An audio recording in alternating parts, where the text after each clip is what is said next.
If you're trying to get your first brand deal, I got 3 tips for you. And just for proof, I'm going to put on the screen some brand deals that I have done.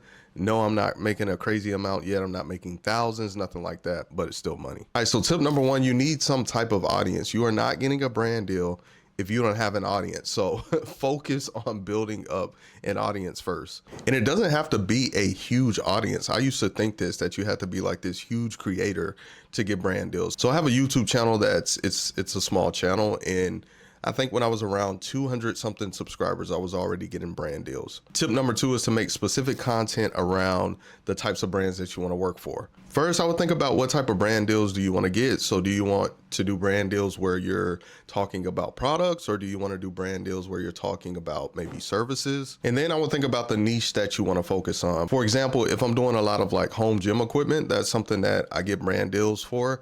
I'm going to start attracting brands that sell home gym equipment. So I would say if you want like specific deals, maybe it's hair and makeup, fitness, tech, focus on making content around that niche. All right, tip number 3, I have not done this, but I have seen a lot of creators that swear by this and they do it and they have good success. So you can do outreach. So this is where you reach out to the brands and you're pretty much pitching yourself. Now you can sit back and wait for the brands to reach out to you, which is what I've always done. But I think if you want this to happen faster and you want to just be more proactive, you should start reaching out to brands. Now, if you're going to be doing outreach, I would focus on these things. You definitely need to have some type of portfolio or proof of work. Like if you're going to be reaching out to brands, you need to be able to show them what you can do. So this is where you can leverage the content that you've already made. Maybe you have a YouTube channel, maybe you have an Instagram. Like you can use those things as your portfolio. Also, when you pitch, be sure to keep it focused on the brand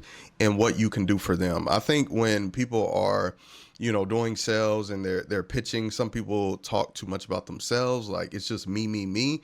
Focus more on the customer, the client, and how you can help them get the results that they're looking for. Also, something else you can do to make your offer like more enticing is you can offer them something extra that won't take a lot of time to do on your end. So some examples of that is something like maybe you could offer them different sizes of the video. Maybe you could have like the horizontal type full video, and then you could have like a vertical reel style type of video. Or maybe you could even offer them a couple of photos of the product, right? If you're doing products, you're already talking about the product, right? So you could just snap a couple of photos that they can use for their marketing. And if you want to learn more ways to monetize your skills and make money online, be sure to follow my page.